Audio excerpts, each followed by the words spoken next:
They must have had multiple technology stacks in play.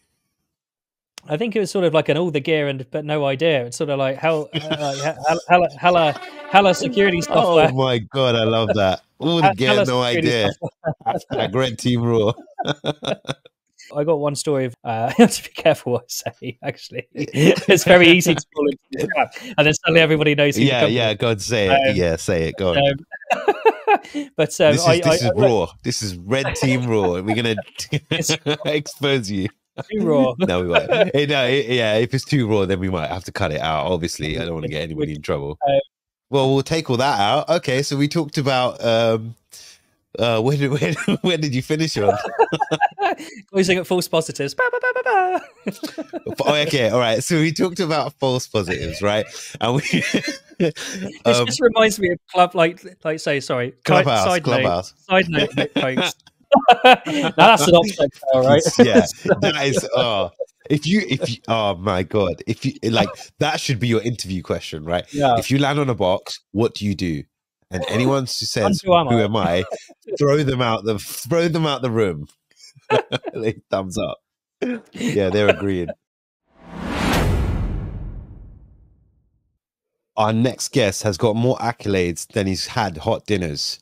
This demonstrates his persistence and determinations, and hopefully this inspires you to push through whatever challenge you're going through at the moment and come out stronger and winning. You're with me, Manit Sahib. This is RedTeam Raw. Let's get straight into it.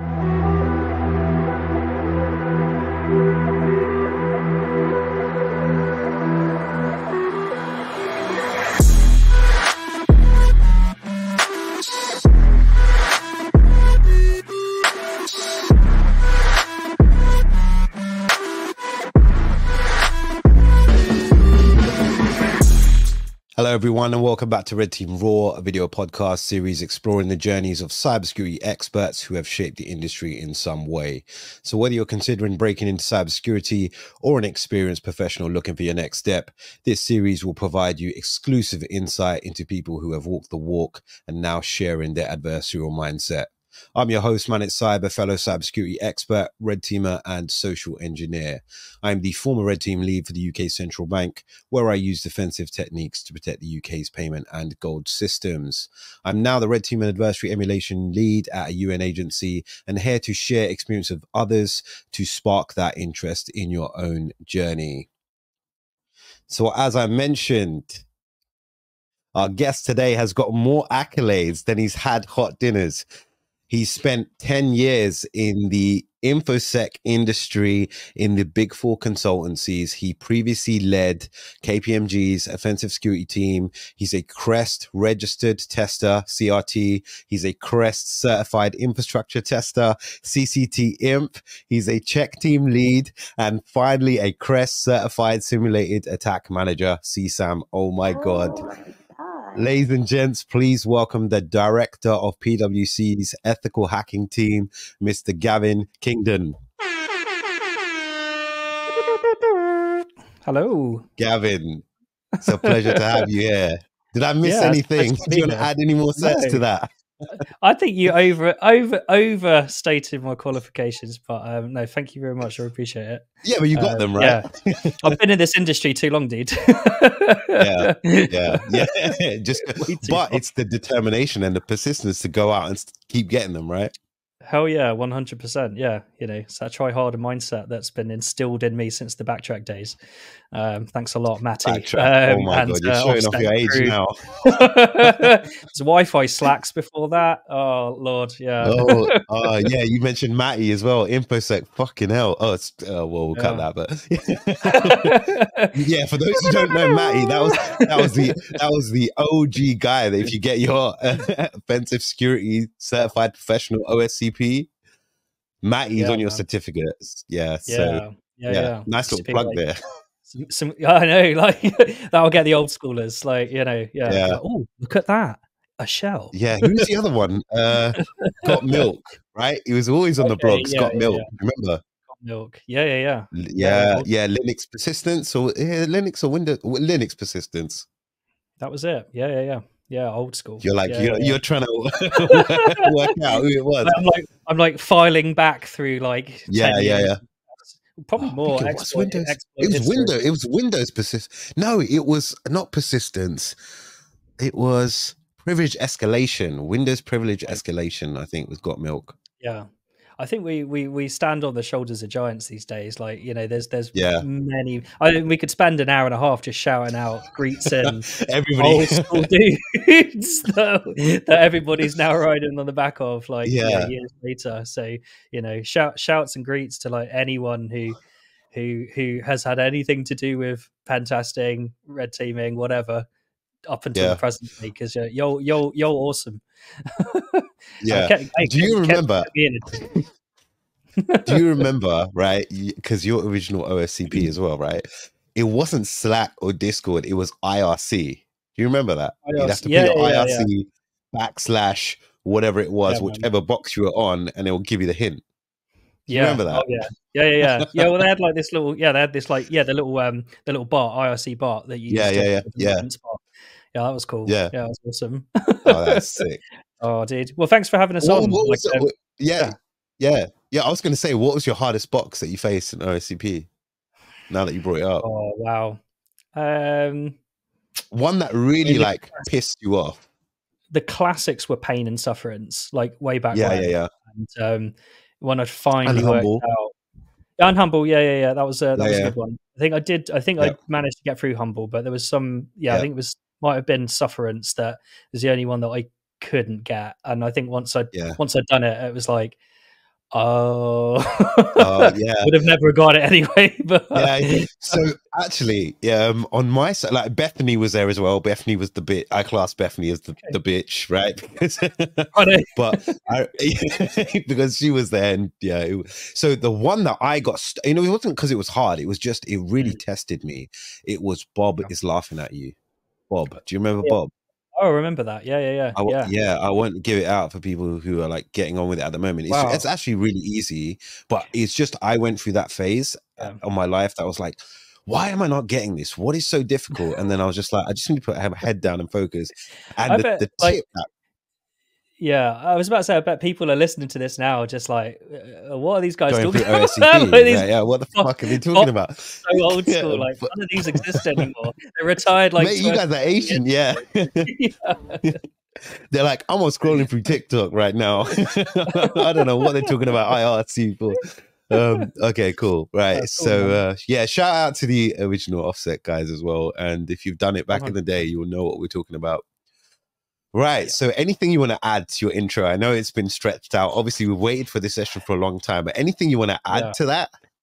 I don't think anybody would. I don't think anybody needs to hear anything more than that. But but I mean, I can just give a bit of like background to me, sort of before I was in InfoSec or cybersecurity, as now people call it. So so hey, Gavan Kingdon. Been doing this far too long. I think I was a hacker in my bedroom when I was a wee lad, and I sort of pretty much got into computing kind of from my dad. I mean, he was a sort of Unix dude. I was always around sort of Red Hat systems, Solaris systems growing up as a kid. I think my first computer was a Sun Ultra Spark 2 workstation that was being decommissioned from my dad's work. So like my first OS was Solaris. So I've been living in the shell ever since, dude.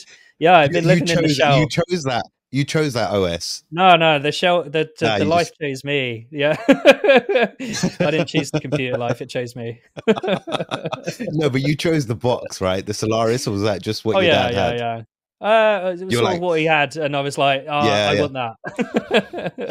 Those were the cool systems way back when. Yeah. I was on AI. Sorry. Yeah, I was going to say that I was on AIX.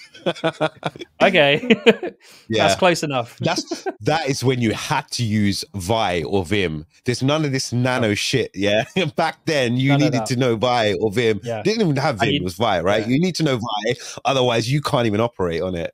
Yeah, you need to know Vi, and you need to know how to get out of Vi. Yes, get out of Vi. Do you remember how to get out of it? Yeah, of course. Like :Q, and with an exclamation mark if it's telling you. Yeah, exactly. Okay, and if you want to save, you add a W in there as well. Yeah, all right. Don't forget to write. Don't forget to save. Yeah, of course. But yeah, so like I've been doing this for a long time. Like I say, I watched the Cuba one you did last week with him, which I thought was really awesome. And I was watching that, just going like, "Whoa, hang on!" He was like, he was a game hacker back in the day. He was like hacking some WoW, hacking some FPS. I was like, we must have crossed some paths back in the day. Yeah, he was creating cheats for games.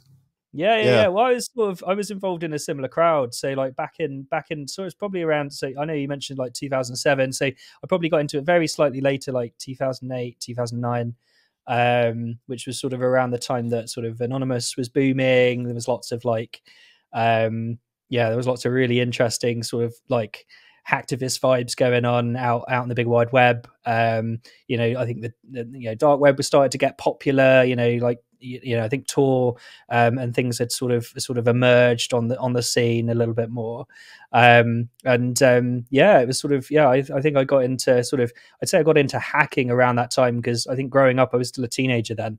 And sort of at the time it's sort of perceived as quite cool, right? You're in games and stuff like that, and you'd see people either cheating in games occasionally. It wouldn't be very often, but obviously it'd have a devastating impact on the friends you're with gaming. People get annoyed, rage quit, etc., and and I thought, hey, hang on, I started to be like, hey, yeah, I'm good with computers. Like, how do you do that? Like, what's going on with that? And that's sort of what piqued my interest, sort of very early on, into sort of what I'd call like hacking. And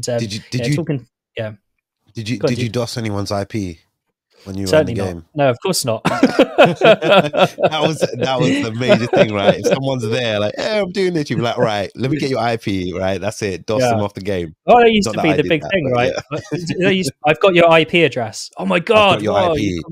Oh my lord! Yeah. Wow. It's like they turn up at your house, right? It was like, I've got your IP, and everyone just shits themselves. Yeah, exactly. But yeah, so I think I kind of got into sort of things a little bit more around that time, and I was involved in some sort of games forums, games cheat forums as well, and I'd sort of learnt some craft from there. Really, I'd learnt some sort of early tradecraft, and again, it's like what Kuba was saying last week. It was hooking game engines and stuff like that. Doing hijacking DLLs and function calls, etc. Like early program debugging sort of back then. And I think I didn't go straight into the first person shooters, but I sort of started on some RTS games. I was a big fan of like Empire Earth, Age of Empires, Command and Conquer series.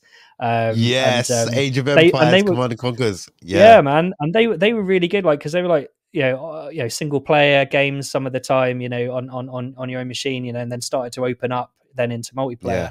And so they were quite easy to mess around with, like, and that's kind of where I first started exploring, hey, I can do interesting things to computers that I never thought I could. So yeah, it was kind of cool. I think it's the mindset from games, right? Because what I remember from like Age of Empires, Command and Conquer, it was a lot of strategy, like defenses, offenses, like where do you need to get in, and how do you leverage certain opportunities.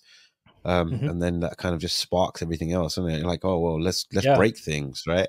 Yeah, and very relevant to today, like the whole cybersecurity landscape, right? It's a whole game of like offense, defense, keeping people happy, making sure it's good return on investment, etc. Totally. That's other things that come with it, right? But the purity of it is that like I say, I probably some of my like strategy gaming years had a major effect on me, kind of the way I think mentally today, like in terms of how you do offense and defense now. Like it's sort of weird transferable skill, I guess. Yeah, I was pretty good at them too. Yeah, because I remember, like, even so I used to play with my sibling as well, and I would have all these defenses around my base. I'm taking it on a tangent. I have all these defenses around my base and be like, right, let's switch computers now and let me try to break my own defenses, right? And it's kind of similar to what we do at the moment with like the RedTeam and even Adversary Emulation, because you're advising clients on protection, then you're like, oh, I'm going to now break all the things that I've just told them to implement and see how we can get bypass. Yeah. Okay. Yeah, absolutely. Yeah, and it's like similar thing, like finding weaknesses. You find a weakness in your opponent's defense, you exploit it, you win the game, right? So that's how it works. So yeah, I guess it was sort of an early thing for me to get in. That's your backtrack. Literally, when did you start using backtrack? Probably a couple of years after that. Actually, probably would have been like around that time, sort of like 2008, 2009. I think once I sort of got into it, I was running some forums and stuff like that. I'd sort of branched out into doing sysadmin stuff at the time, like running my own game servers and things, getting in with a sort of a small company, doing that kind of stuff online, like running game tournaments and things. Like and it's sort of like I learned how to build servers off of and services off the back of that, right? So yeah, it was cool. And then then the whole hacking thing kicked off. Wait, I got a question on IRC. Go for it. Well, actually, before that, for those who don't know what backtrack is, maybe just give them some like history. Yeah, sure. So, I mean, backtrack was, and prior to that, I think it sort of emerged from like a couple of other Linux distributions like Wi-Fi Slacks and some other ones.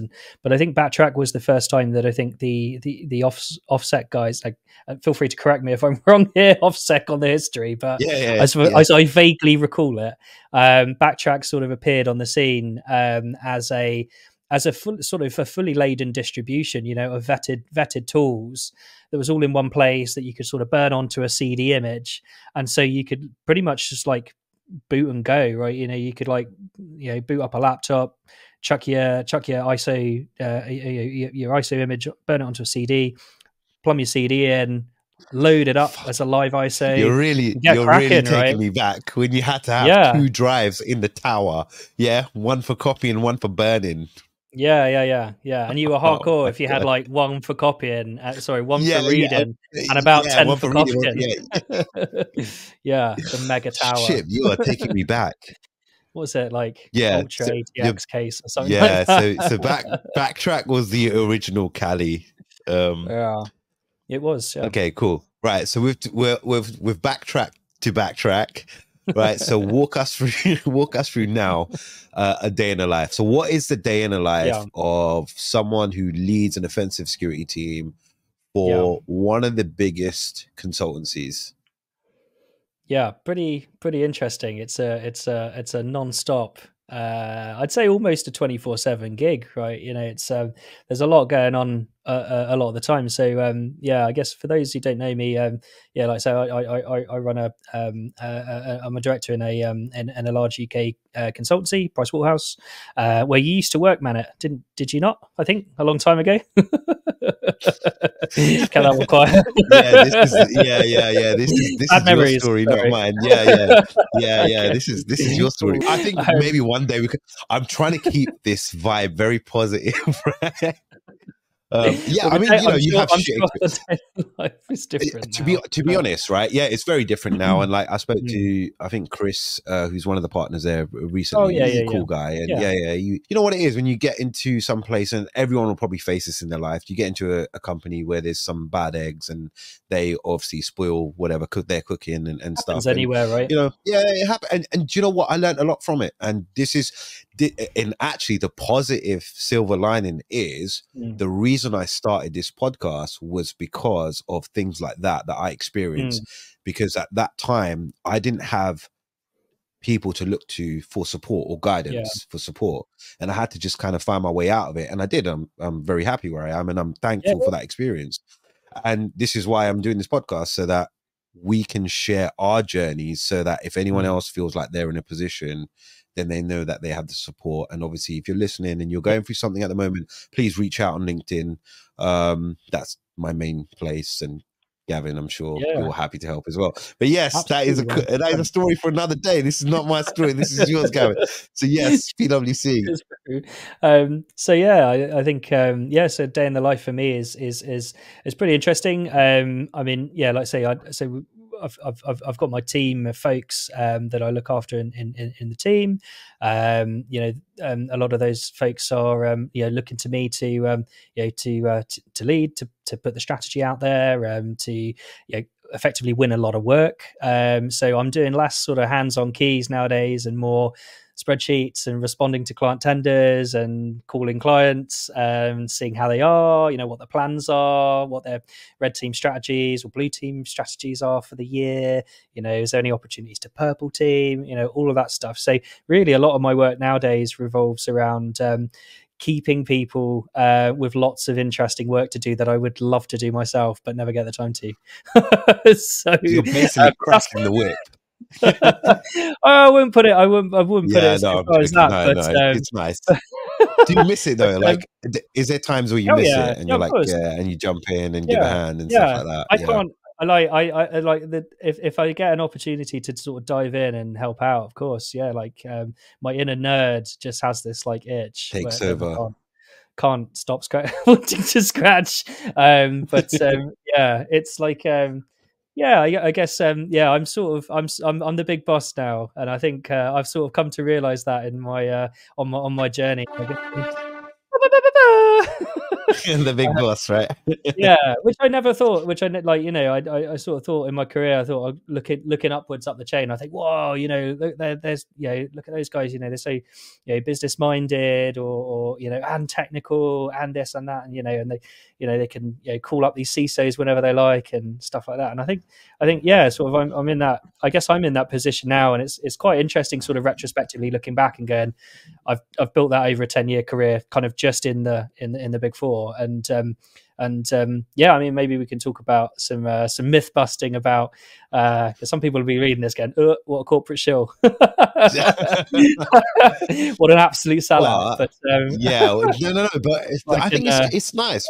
I think it's because you get a lot of different experience. One of the things I really liked when I was at PwC was the different exposure to clients and their maturity, and it makes you learn so much faster because you'll be able to take client that you did this week and then go next week and be like, oh, I know that's already effed because I just experienced that and I can now guide them. So you start off coming in not thinking you don't know a lot, but then as your experience comes in and they teach you, right, in consultancy, that it's like 20% more than the client, right, and you'll be sufficient.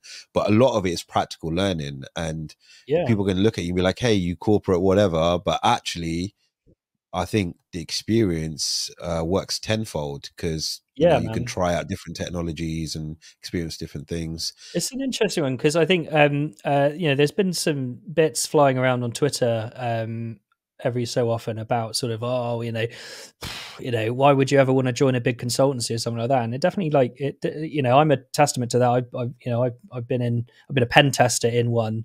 I've done some other things in between, so we can get onto that in a little bit, but I've done 10 years almost solid pen testing in these large consultancies, and it's I thought coming into it when I joined back in 2014 to my last I worked at another Big Four before PwC, but when I joined that one, I sort of joined in, and I knew how good the team was coming in. Like, it wasn't a case of, I don't really know what I'm doing, I'm just going to join a team and there you go. Like, I specifically joined this other Big Four team.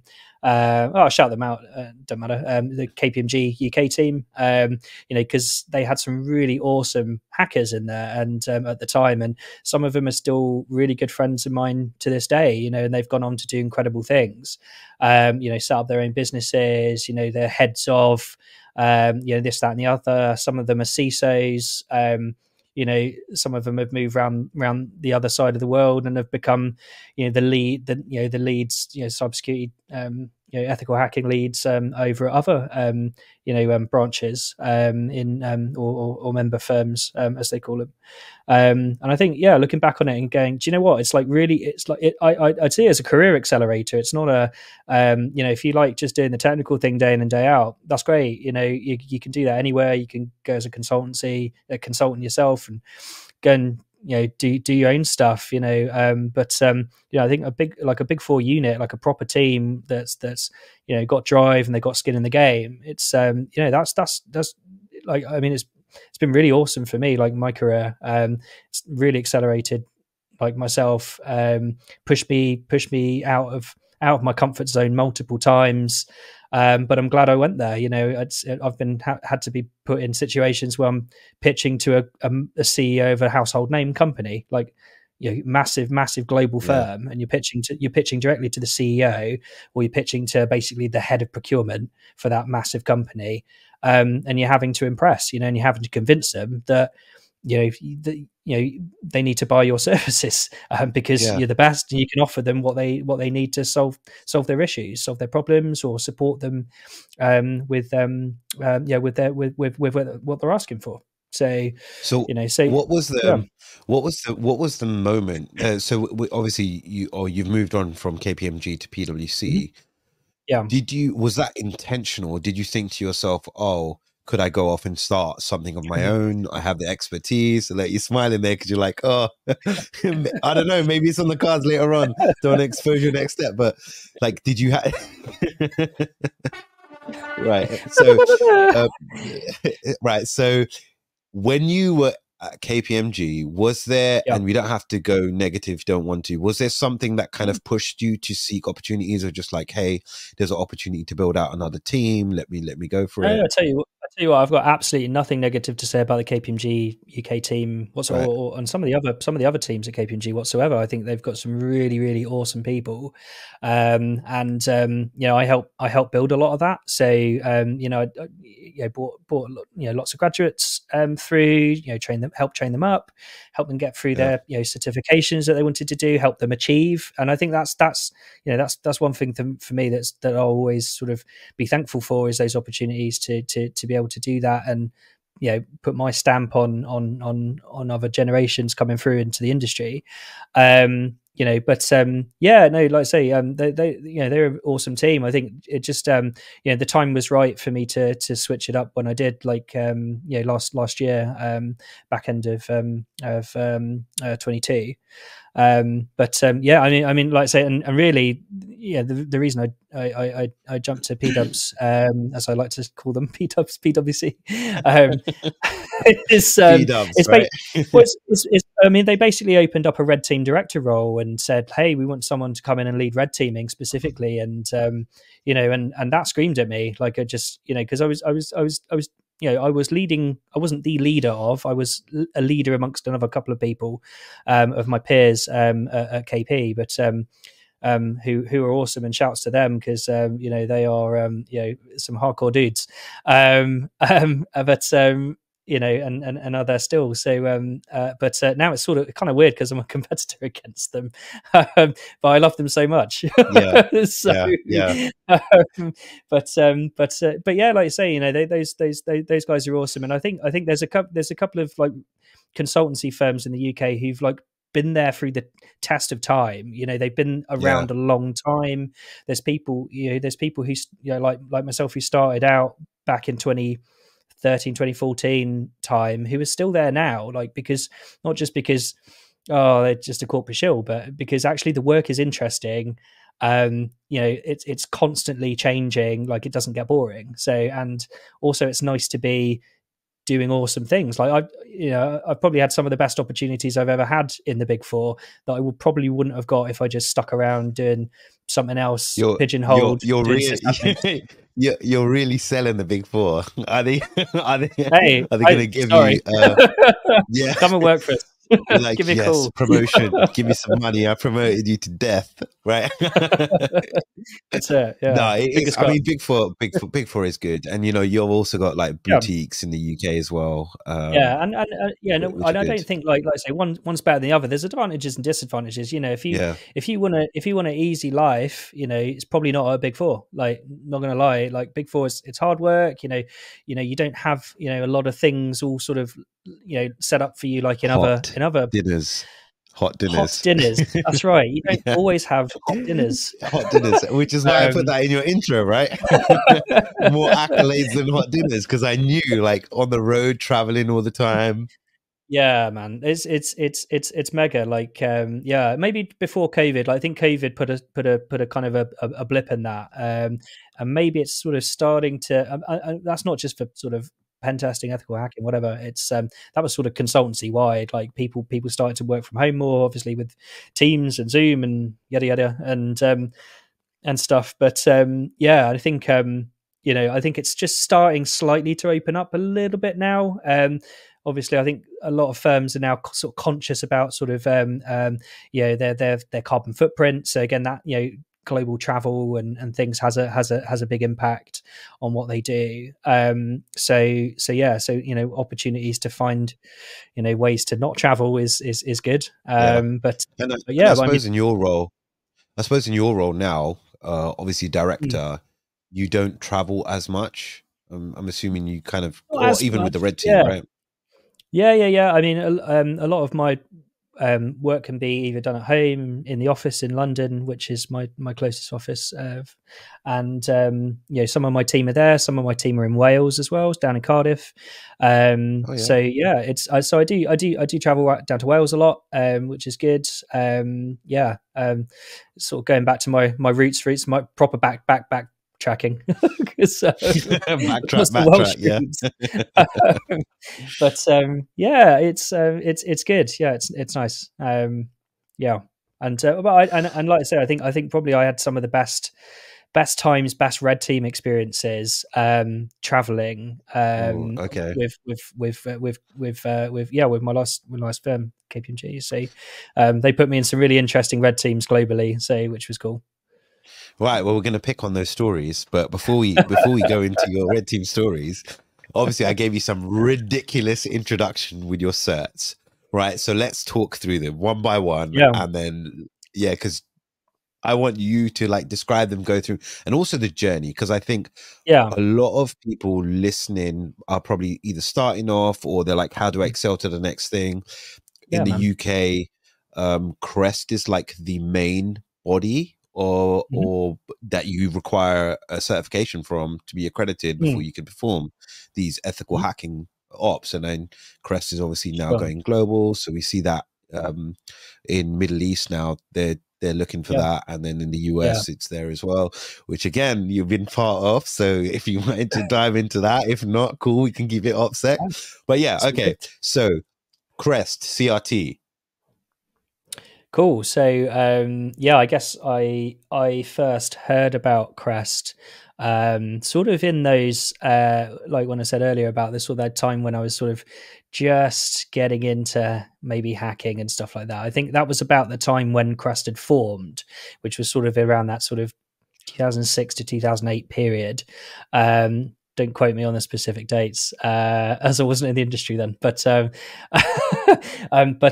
I think I heard about CREST sort of around that time, and at the time it was CREST. Yeah, they'll probably say, it's just CREST nowadays, but it used to stand for the Council of Registered Ethical Security Testers, CREST, and effectively it was a bit of a consortium of folks from industry that got together and just went, hey, we need to professionalize and sort of standardize penetration testing or ethical hacking, right? We need to come together as a body, as a unit, and sort of design the framework, the standards, for and examinations for UK industry, and at the time it was just UK, but over the years that's obviously evolved, and as you mentioned, gone global and is looking further afield. But yeah, that's certainly so one of the professional bodies that stood up was CREST. Another one came along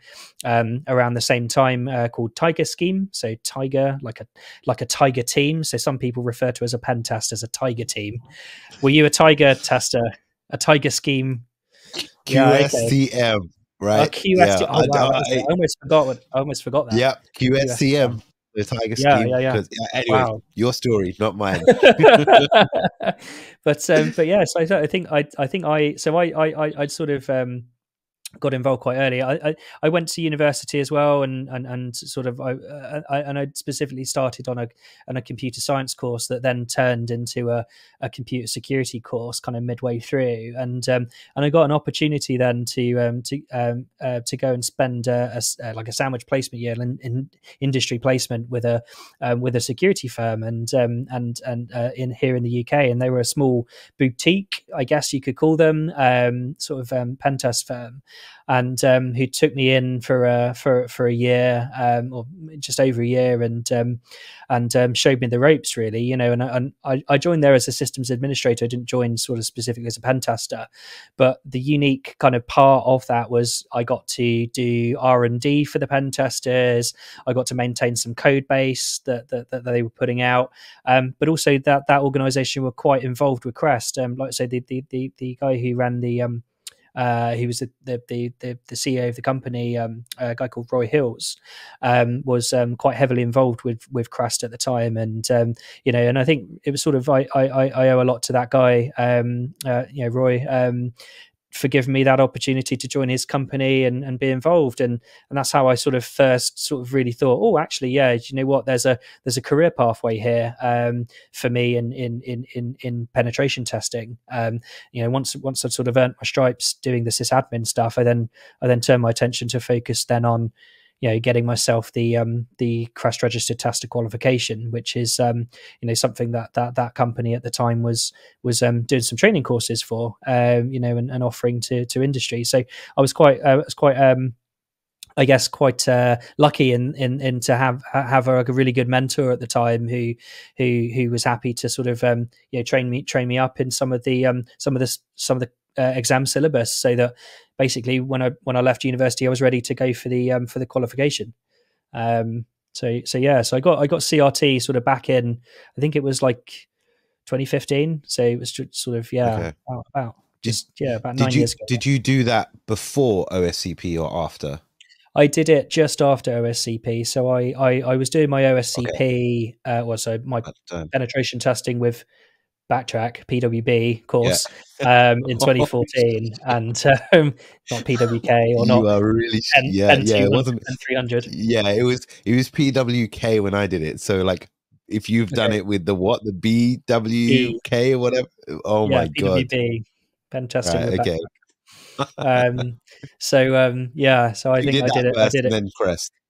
Yeah, that's right. Yeah, so I did, and I felt like I say, definitely the OSCP complemented the CREST exam at the time, and so I did that, and you know, in the UK, you know, if you're doing the government stuff, you can get registered on the check scheme at the time as well, so which allows you to do some stuff for the government, and which was kind of cool, then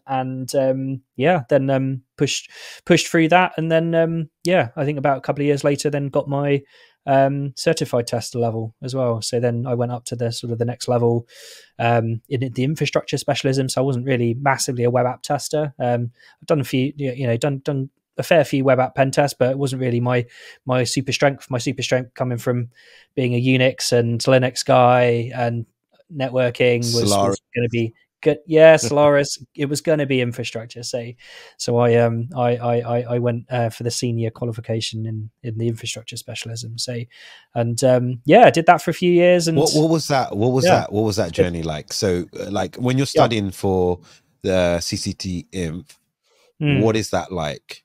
Because for those who don't know, they don't really have courses, right? You can't just do it like OffSec where you go and do a boot camp and then you can do an exam. It's just an exam. So how did you find that? Yeah, it's interesting. I sort of had to lean on sort of other measures, offensive security courses. So I think at the time, I tried to do sort of cracking the perimeter, so CTP, right? The which I think now is now become part of the OSEP, like the one that So like that is the one that they discontinued, isn't it? That was the OSCE original. Original OSCE. That was original OSCE. Yeah, now you have to do like for those listening here, they're going to be like, "This is a proper history lesson old." for them, right? You'll be like, "Damn, you old, man. boy." Yeah. Yeah, they're Okay. going to call me pretty So, old. so you But were yeah, doing yeah. that to help you with or to help Mhm. you with CCT Imp. Okay, Yeah, that's right. nice. Yeah, I was sort of trying to do lots of other things to do that. Yeah, because like I say, there wasn't specifically a course for it. It's just like you turn up, you sit the exam, you know how it went, you didn't know how it went, and you come back and you either passed or you failed it. Right, you got your exam letter through the next week, and then in Hard these drives exams, like, taken.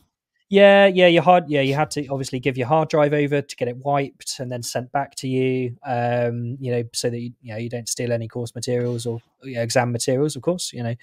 That's sort of the way that they secured their exams. It was like that was the way you did it. But to be honest, it was just hard graft, keeping good study notes. If you I didn't pass first time. I failed it my first time and passed it my second time.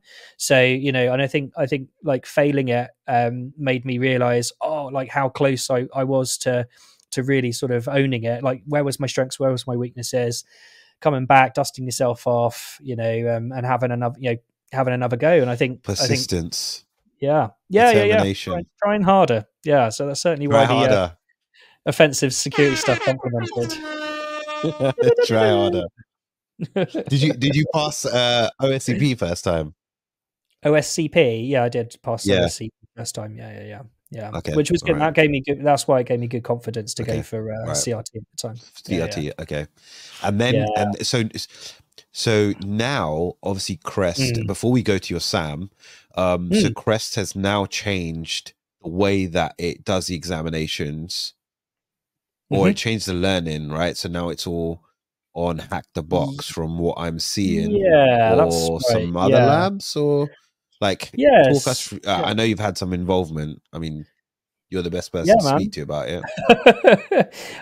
Well, from what I know, I mean, I haven't had a hand in the exam content or anything like that, but from what I've heard, I spoke with Hack the Box fairly recently, and they said that obviously they're working with CREST to do learning pathways through Hack the Box. So I think if you like sign up to like the VIP pathways or something like that, you sign up to Hack the Box VIP or something. Plug, shameless plug. Um, There, you can. here's my promo code. You can get a discount here. Affiliate link. Link in the It's no, not a it won't scam. be. I'll put the It's not link to Hack the Box in the description, but it will not be an affiliate link. hashtag not an endorsement. But Mate, I still yeah, have a bone to pick with Hack the Box, but again, not my story. Yours. separate one for another day. But yeah, Yeah. I mean, they've been working with CREST. I think it's a natural partnership, really, because I think the way that CREST is moving, seem to be sort of globalization, and really, a lot of what's holding them back from that is the fact that they have to do a lot of, it's quite intensive to run in-person exams, right? So they're moving to a style that's kind of like offensive security. You can do it. I think they're planning to put them in sort of test centers that you can go to, sort of rather than sort of doing it at home, like an offset course or something like that, or an offset exam. But so they've got a slightly different way of going about it, but it'll allow them to scale up accordingly. But it also, like, the partnership with Hack the Box allows them to scale the training too. It means that they can work with Hack the Box or whoever else. They might choose some other partners. But I think that's the key. I mean, like I say, CREST exams have never, and I think that's probably why people have been apprehensive of doing them over the years, is because of the lack of a sort of some clear and accessible training courses for people. Yeah. It's always And been like, also the go read recognition. some books. Yeah, Yeah, absolutely. read the Yeah. books, and it's all also because of the recognition globally, right? So it's only Yeah. so in the UK, it's been a thing for a while, and it's only now. Well, I'd say just now, but like now, more and more people are Recently, yeah. seeing it. Yeah, Yeah. recently in Middle East, Yeah, that's involvement true. in that, and then the US involvement, because I think there needs to be like a standardized way of doing the testing and a hmm standardized way to showing like an individual skills, and then when you're Yeah. performing it, obviously the governance underneath a regulated company or a certified company. I think because with Mm. CREST, not only do you need to be certified, the company you work for needs to be certified as well. Mm. um Yeah. Yeah, which that's right. yeah, so I think ethically it's better, I don't know if it puts a major barrier to entry in, because then you can go off and do like some other course, be like, hey, yeah, I've got some ethical Yeah. hacking course, and now I can hack you like Yeah. CH and Yeah, absolutely, absolutely, and I think it's certainly worth shouting out at this point, like the cyber scheme as well. Like they've yeah, done so. Again, they're sort of like another UK based body, and I think they've sort of the focus seem to be focusing a lot of efforts at the moment on building up a whole new set of examinations sort of fit for the UK market as opposed to the global market, and having real focus on kind of where the professionalization and of the industry is going. And I think, like I say, there's there's the UK Cybersecurity Council now that's sort of recently been set up, that's now leading the way on sort of professional sort of pathways and chartership for security professionals as well. So I think Cyber Scheme and CREST, I know they're working together with those folks to make sure that there's for security testers, there's an alignment there, so that security testers can potentially go and become chartered professionals, an actual chartered professional for being a security professional. So which will be cool, and so we'll see how that shapes out. That really that will change the UK industry, and again, and maybe that might catch on globally, potentially, as other as other industries have done similar things like chartered engineers, etc., chartered accountants. He says working for an accountancy firm. With that, right? Because I'm just like, for me, from a clarity perspective, because we've got so many courses now. Obviously, CREST has been the one in the UK. Obviously, Tiger Scheme came and went. Cyber Scheme is doing its thing, and it's doing its thing. They've come up in the world. They have. I know a lot of guys that have got CSTM. That's right. Yes, CSTM. Yeah, and which is the equivalent to QSTM. And CSTL as well. So there's lots of. I think there's. Yeah, it seems to be quite a drive at the moment. I think a lot of people are maybe factions and allegiances are changing for some people and some organizations, and I think they're really latching on to the whole cyber scheme thing at the moment. So there's a bit of interesting stuff going on in the industry at the moment. But so if you were biased, I know it's not about certs, but they give you the route to entry, right? And a lot of people look at it and be like, oh, what cert should I get? And if you were to go and give someone some feedback, if I came to you and said, Gav, like, I'm just starting out, where the hell should I look for my cert, or what should I be studying towards? You've got TCM, where he's doing big things. You've got OffSec, which is like, I think is becoming like overpriced now. You've got CREST, who's in the UK was the thing, and now you've got Cyber Scheme. CREST is obviously going a bit more global, so it's more recognized. Cyber Scheme's doing its thing. Like, if I'm just starting out, what is your advice to me? Good question. But this is what I mean, right? Because I'm trying to like break it down to make it simple, and I know everyone wants to have their chunk of the pie, and I don't mean to be a dick when I say it, like, but for someone coming up, it's like information overload. A minefield. Yes, an absolute minefield now, and I think there's almost too much choice. Like, I think you laugh about so you laugh about like being an accountancy firm and having a chartered accountancy degree or whatever it is, right? But it's very simple. I have to get my chartered accountancy, right? And I have to do it. In our field, there's so many certs to even begin, right? A minefield. And then after you've got in, you still need to do more certs to continue the journey, because like, look at your accolades, man. Like, we haven't even discussed CSAM yet, and I want to pick the hell out of that. I've only just gone through one pathway. So, I picked but like I say, I picked the CREST route because I thought, I didn't really want to switch, and there was, there is a defined pathway, they have a the next one up, the next one up, the next one up, and you get to, like I say, CCSAM, which is the Simulated Attack Manager course. or the specialist course, a tax specialist course, which is sort of more sort of hands-on, practical, as opposed to the management course, which is for managers, which I definitely fall into the category of nowadays. So that was the hardest exam, right? We won't go into exam tips and stuff like that, but yeah. But But yeah, I mean, from there's what I heard, it's a really hard exam. Yeah, there's only a handful of people in the UK and probably abroad as well, who have them really, and like I say, they're tough exams, but I think they're rigorous to basically be rigorous enough to be like, these people know what they're talking about when it comes to a tax simulation, right? So which we can talk about. I'm sure we can talk about all night. Hey, yeah, I want to dissect Sam. No, because I think that's one. I think Sam for me is one that is like been on the radar, and I think I'm in like two minds because number one, obviously, I've gone outside the kind of places where actually they need. I don't need CREST anymore to do the things that I do. It comes back to down to knowledge, but I'm not in the space where they're like, hey, you need CREST to do this. It's just I've gone slightly outside that.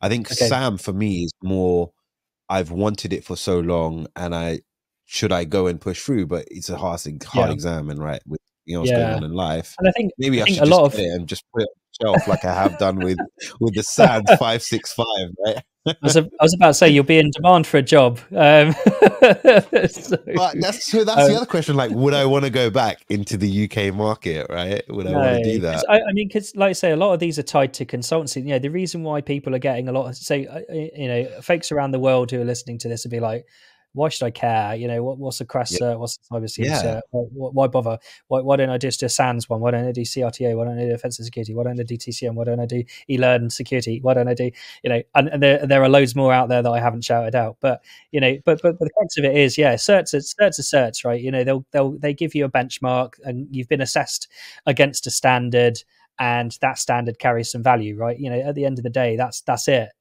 But truly, if I was to, your question to me was sort of, what advice would I give somebody starting out, right? Well, when I started out, there were no certs. I started off begging people on IRC forums and IRC chat rooms and forums on the web, games forums, cheats forums, hack forums, literally hack forums, Bella Vista, like Beta Vista or whatever it was, like exploit forums and things like back in the day, like trying to convince people to teach me some things. Hey, how did you do the SQL injection exploit? Can you give me a write up? I used to read like lots of like the frac e-zines, right? Like frac. Stuff like that, like and some of that stuff, like which is still, if you know where to look, you can still dig them out and find them. But they used to go through, like, used to be like, it's like how like IPSEC or like John Hammond do, like, hey, here's how I own this hack the box thing. It's like be like that for me. Like, I used to go through because there wasn't that much out there for that. There was barely anything out there. I remember I used to have to download the Von Hub images and then put them on my machine, and then on the way to work on the train be like, hey, let me hack some stuff. Exactly, and I grew up in those days, man. Like, it was like, it was sort of, people would sort of just started to build what were called boot to roots. It's a VM. You boot it up and you root it, and you've got to find out, and that was it. Like, it was basically like hack the box, but you'd have to download the virtual machine, install it in VirtualBox or VMware or something, and then like that, and then give it a go, and then maybe and then maybe try and not look at the walkthrough of the cheat sheet and actually force yourself to do it properly, and not leave your whole network vulnerable if you're setting it up, right? And that too, right? And that too. So but yeah, man, like, those were the days. Like, coming back to people now, right? You'd say like, just get experience, like hack the box or get something like that. Well, so I think you got to. I mean, there's so many specialisms in cybersecurity now, but if we're just talking about red teaming or pen testing specifically, Yeah. then yeah, you're going to need to learn a lot about or what I would look for in people that I would hire at the junior level coming in is do you just have any sort of general computing experience? Like, have you done anything in the past? Like, have you built a network? Have you built an app? Have you broken an app? Have you designed a tool to do something? And like you got to have some sort of aptitude for pen testing. You can't sort of just go, oh, I've done a bunch of hack the boxes, can I have a job please? There's Yeah. got to be something more there that gives somebody the confidence that you could do this professionally, and actually when you're talking to a customer, have knowledge, be able to go back to them and go, oh, well, there's this glaring hole in this application, it's quite technically complex, but but my tool has just told me all this information. I have no ability to provide you actually The the context, technical or like, analysis. yeah, Yeah, the or context and the remediations. and practical remediations. It's easy to just say, "I'll plug the gap or turn it off," But actually, if you're a business and that application is generating you millions of pounds a day and you can't turn it off because otherwise you have to tell people to go home and sorry, I can't pay your bills. I can't pay your salary next month. It's not gonna wash very well. So but this is it. So I guess coming into it, you need to have a bit of practical expertise in finding problems and fixing problems, to do with anything. Like, it could be infrastructure, could be network, could be systems, could be applications, right? Could be database systems, like the whole plethora of technologies that that any sort of business would probably use as part of their IT landscape. So that would be my advice: is sort of get a grounding in that first, and then jump into getting a certificate that says you tick a certain tick a box. Because it is so it is with the cert, it is ticking a box. It is to get you to the door and open the door, maybe the HR or the job interview or the hiring manager to see, right, they've got some capability. But if you've got a GitHub, or if you've done some bug bounty or whatever it may be, it's just the experience, right? It's have you done it? Can you do what you say? Like, if you take all the BS away from it, all the cert, like, what do they call it? Cert building, all that kind of stuff, right? If you take all that away, it comes down to fundamentally, can you do what you say you do? And if you can do it, you can show it in different ways. It might be through a GitHub, through a cert, through a project that you've done. Great. And you're a hiring manager now, right? Firstly, are you recruiting at the moment? Not currently. No. But you filled it. Okay. Watch this space. Yeah, you're always looking. Watch this space. Right. So by the time, this is gonna go up in a few days, so you'll be recruiting by then. Okay. So as a hiring manager, what are you looking for in the CV? And what are you looking for in the CV? And what gets you into the interview stage? And then what do you ask in an interview? And let's do that for a junior, and let's do that for like a mid-level going into a red team position. So for a junior, I think, like I say, I think there's a common misconception that that I must have a university degree, right? So and that's not always the case. And I think a lot of people need to understand pretty rapidly that some large consultancies have mostly changed their mind on the fact that that they must have a university degree. Blah blah blah blah blah. But like I say, KPMG, they didn't have it, and here, if you join a graduate pathway, then sure, because you're a graduate, right? It infers that you would have had and gone through an undergraduate degree to be able to be eligible for getting into the graduate pathway. But if you're just applying for a position that's like I say, an analyst level, an associate level, cybersecurity analyst, ethical hacking kind of thing, pen testing, then a university degree will help you maybe, but it's not the be all and end all. And I've certainly interviewed and have hired people in the past who haven't had university degrees. They've come from the armed forces, and that's a whole different kettle of fish, right? They've got life experience, and they've done, they've got practical experience, which has sort of counteracted that. And I've certainly sort of interviewed and hired people that didn't do that at all, and just they went and worked in like a McDonald's and a Tesco, and they're just a really good programmer, and now like and have gone out of their way, like say, to go and do, to go and get CVEs published under their name, to go and do bug bounties, and they've come to us, and it's been a no-brainer to hire that person, but maybe they've just needed to work on skills in other areas, like sort of like soft skills, business skills, presenting skills, that kind of thing, as opposed to technical. But yeah, like I say, what I look for is a technical foundation, and whether that's been like I say taught and acquired as part of a education, or it's come from life experience. And I think actually there's a real nice dynamic by having quite a diverse team who, some people with academic backgrounds and some people who don't. And I think you get the best out of a team through doing that. So that's what I look for. And I mean, if you on a CV, I mean, I critique a lot of things on people's CVs as well. So I've certainly been in situations where someone's gone, what programming languages Right, okay, well, I know C and C++. Well, expect a question on that, and if you can't answer me, I'll be asking you some more questions on C and C++, because why did you put it in your CV if you can't do it? So be prepared. Like I say, if you get whatever you're writing on your CV, be prepared to be grilled on those topics, which is interesting. So, that's.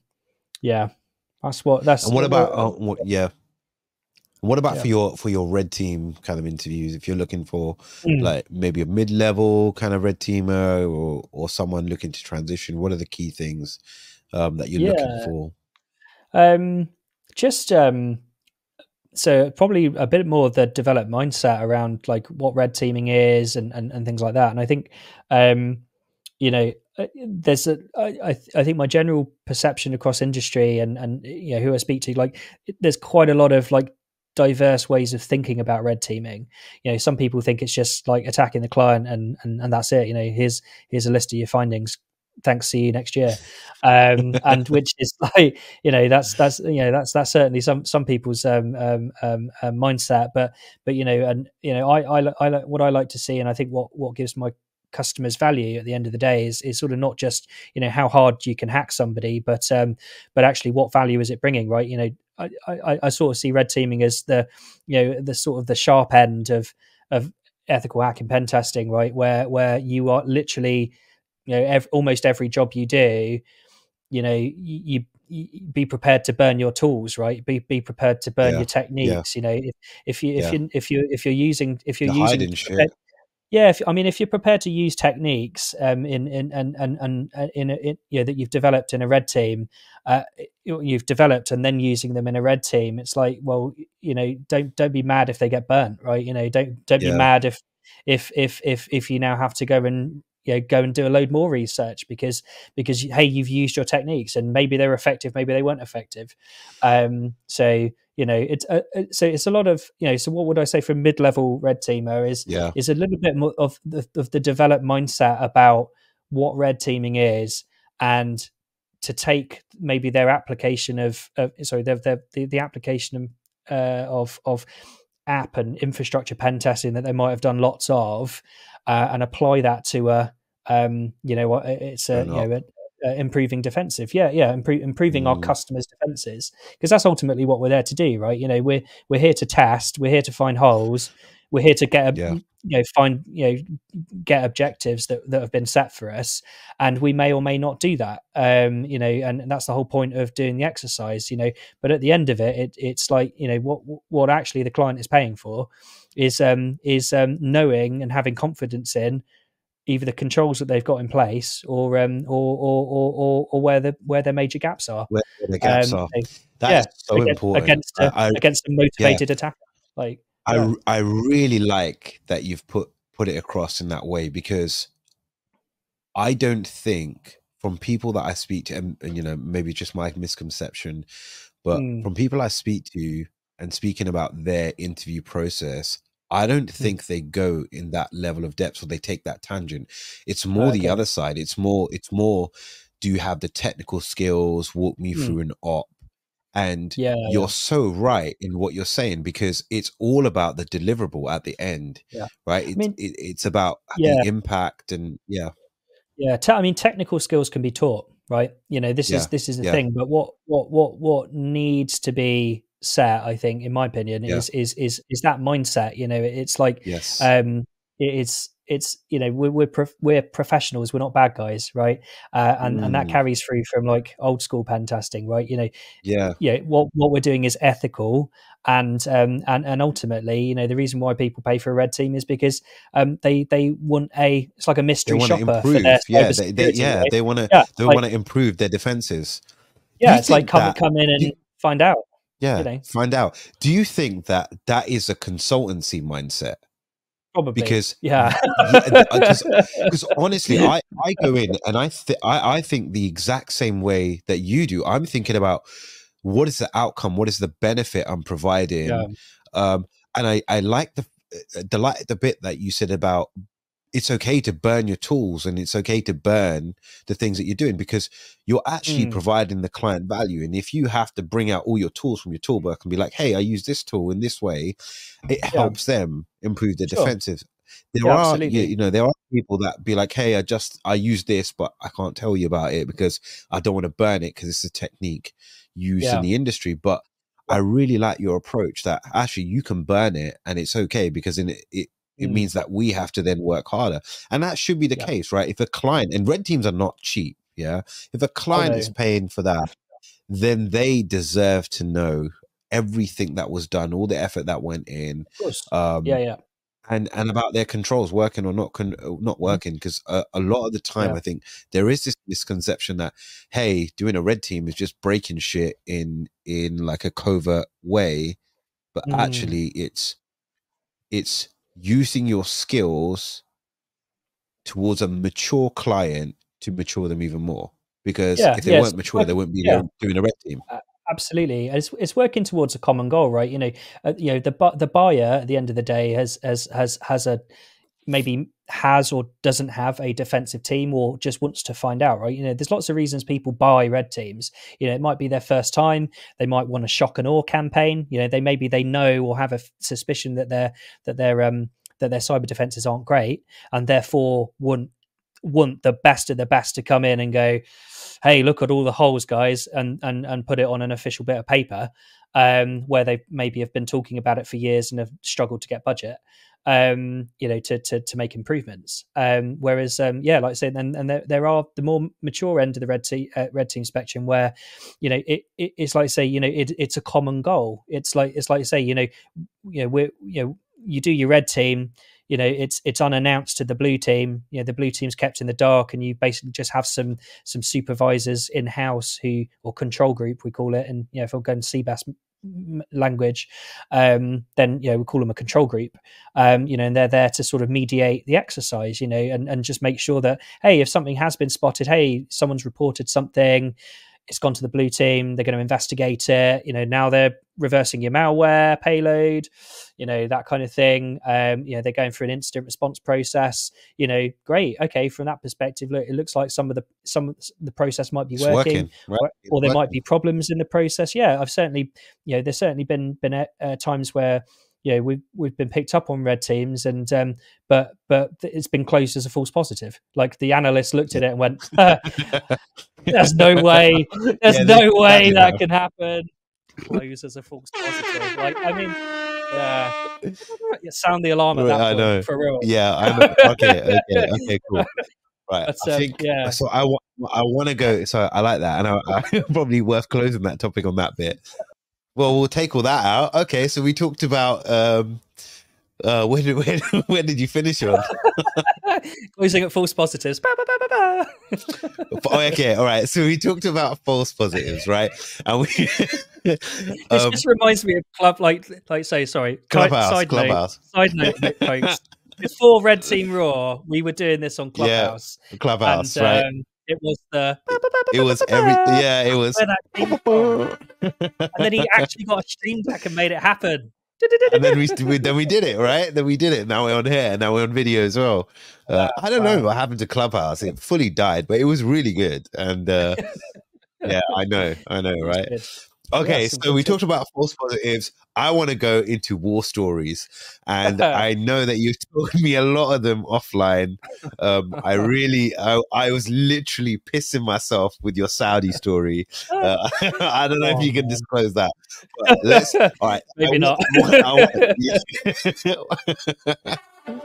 You know what we should do? Every time you're like redacted, you need to take a shot. Censored. Have you got censored, right?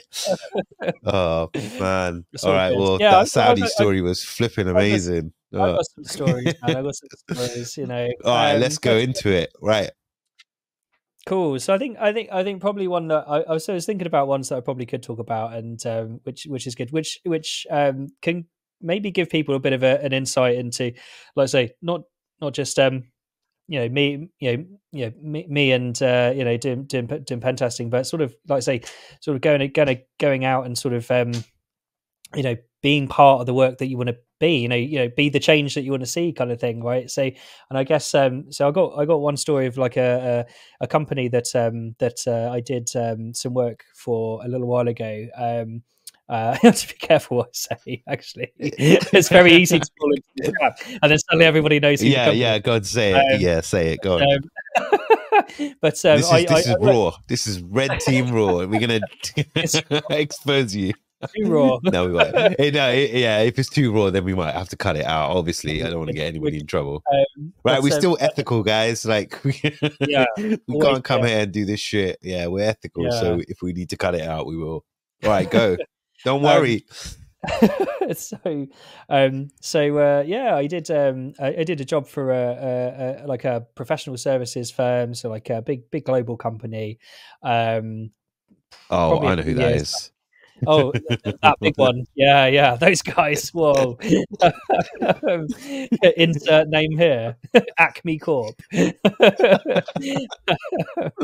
But I was doing some interesting jobs for them for a few years actually, and it was sort of so they have I think consultancy firms can sometimes have like a relationship with their another company's internal audit team, and like I'll give a quick rundown of what internal audit. They're basically like they're a sort of an in-house sort of investigation function. They sort of keep tabs on things from time to time. A lot of it sort of ties up to kind of like I say, companies that usually are sort of listed, like on the stock exchange or stuff like that.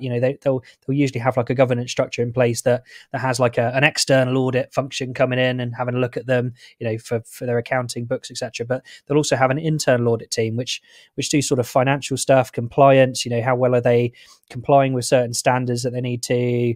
And sometimes also just they might have some budget to do some additional exercises where they go, let's kick the tires in some areas, and really they're there to sort of challenge challenge the business on certain things. They may be doing well or they might not be doing well, and so my old company had a effectively an internal audit relationship with this company, and it was really good. Like I say, they basically got me and a couple of folks from my old team in every so often to do a red team, and this was probably before we even called it red team. Like we called them scenario based pen tests at the time, and we'd mix in like a bit of physical, so we'd like go to various like of their buildings, their branches, their offices, and try and sort of socially engineer our way in and stuff like that, which was always fun. And I think I remember the first time I ever did it.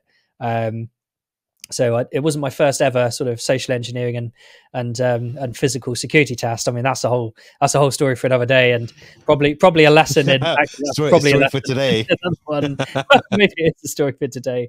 But like I say, we went to this like London office, like in the Square Mile, which is like saying it's like London's financial like center, and it was a nice sort of shiny office, and sort of did my recon like the day prior. Basically, sat in a coffee shop opposite and sort of watching the comings and goings and things like that, and getting into the office. And I think so. It was I think it was a good combo. It was myself and a female colleague of mine, and we'd sort of dressed up really smart because it was it was in the financial district, and at the time everybody you was wearing a suit. You look out of place if you weren't like suited and booted kind of thing.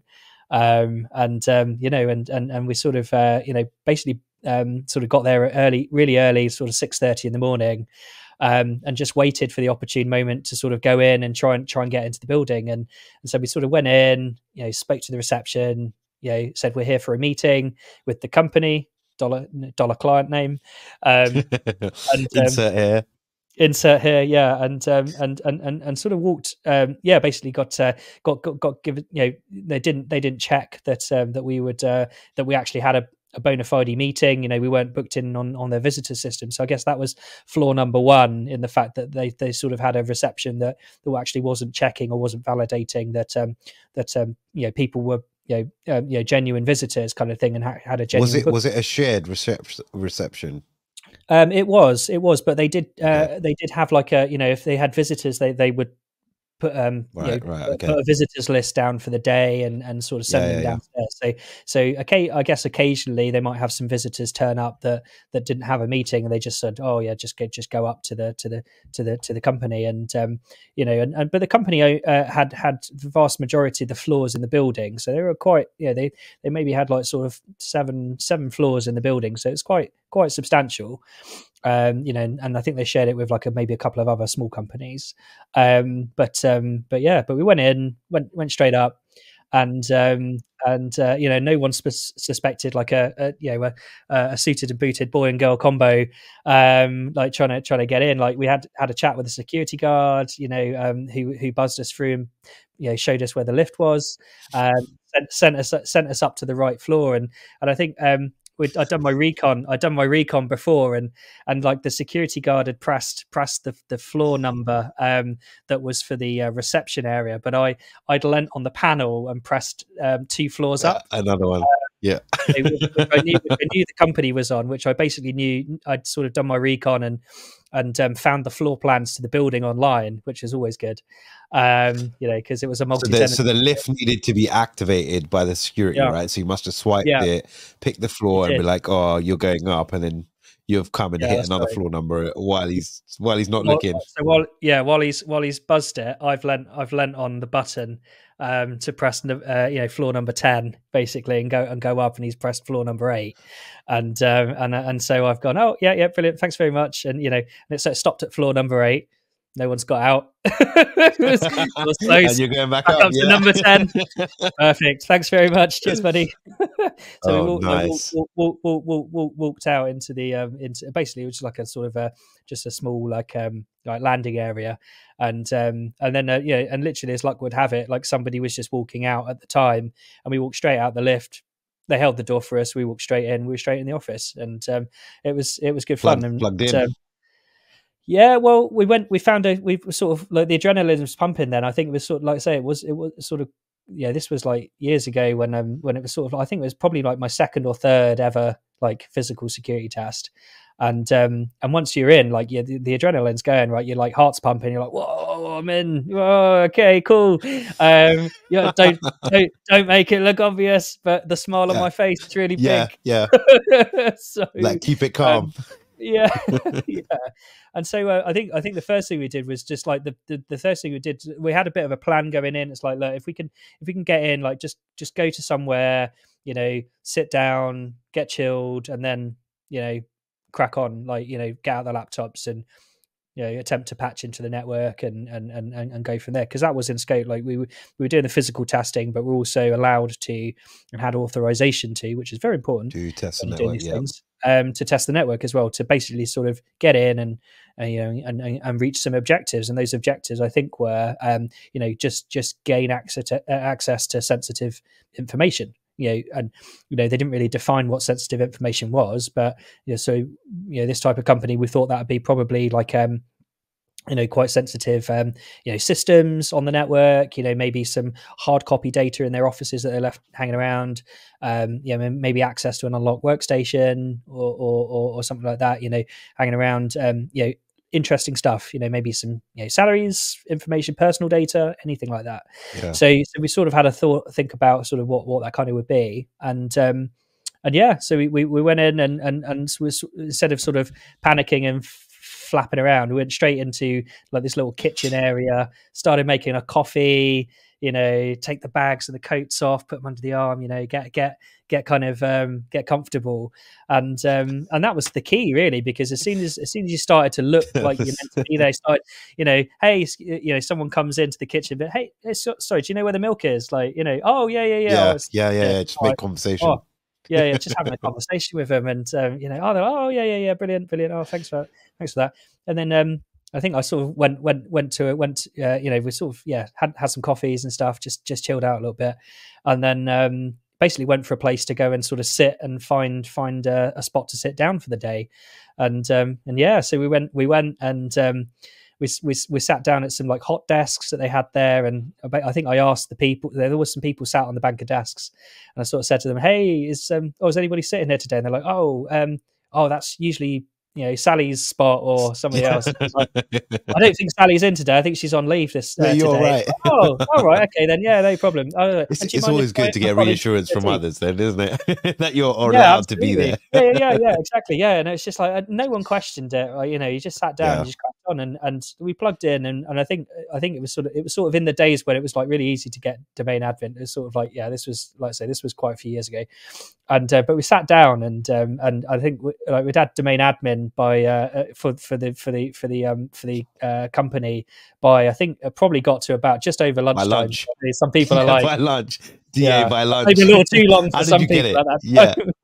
Yeah. Get it. I think at the time it was trying to remember actually. There was a really interesting Kerberos KDC issue. It was an MS 17 something or other. MS 1710, or maybe it was MS. Oh, I can't remember the name off the top of my head. No, it wasn't Eternal Blue. No. This is way before that. It was like a Kerberos issue where you could. Oh God! Wow, it's so old school now. But basically, it allowed you to privest from a like just having like a guest credential, so which they had allowed on their DC. They had like a guest user access on the DC of all things to have, and then so you could use that to then sort of privilege escalate and recreate a ticket. And basically get domain admin on the local box, and it was like MS 14 something or other. I can't remember. After to get out later, but it was so long ago I can't remember. So long ago. It was sort of like it was in the early days when sort of people were starting to pay attention to Kerberos as like hang on, there's a lot of attack surface here that's not really been discovered. Yeah, and I think, but to be honest, even now Kerberos is a big issue, right? So even I mean, it's not new, but there's still a load of misconfigurations, right? If you think about unconstrained delegation, constrained delegation. I mean, I did something not too long ago, and it was the same flipping thing, and you're just like, God, is this not fixed yet? Yeah, there's a lot of attack surface with that stuff, but yeah, like I say, back in the day, that was that, and so we got DA by lunchtime. We're sort of biding our time really, and like one of the things we really wanted to do was like be there when like the office was quiet and there wasn't too many people around, so we could go exploring and see if we could find some interesting sort of hard copy material in the office. And also we wanted to see if we could get to some other office floors as well. Like we wanted to see where we could get to. But we ended up staying there all day. And it was sort of like a glass office, like a glass interior, so you could sort of see the other side of the floor through a glass box. I just remember like we were there till like I think it was like gone midnight on the same day, exhausted. I genuinely think I know who the client that you're talking about. Maybe. You never know. But there's lots of offices like that in London. But we were trying to wait until the No, last person but had gone you home. say that, but there's not that Yeah. many that accept doing a physical. No, that's fair enough. Yeah. But yeah, and we literally waited and waited and waited and waited for this last guy to go home, and it had got to like half midnight, and he eventually packed up his stuff and left, and we were like, we'd been there since like we'd got there at 6 a.m. and we'd still in the office the next morning, and because we wanted to like it was like our one shot, one opportunity. It was our one shot, one opportunity to get in, because I think like if we'd done it on another day, maybe we wouldn't have been as lucky. You wouldn't And have got in, and you so, didn't want to leave, yeah, right? You didn't want to no, go we out didn't because you want wouldn't to be able leave. to get No, back in.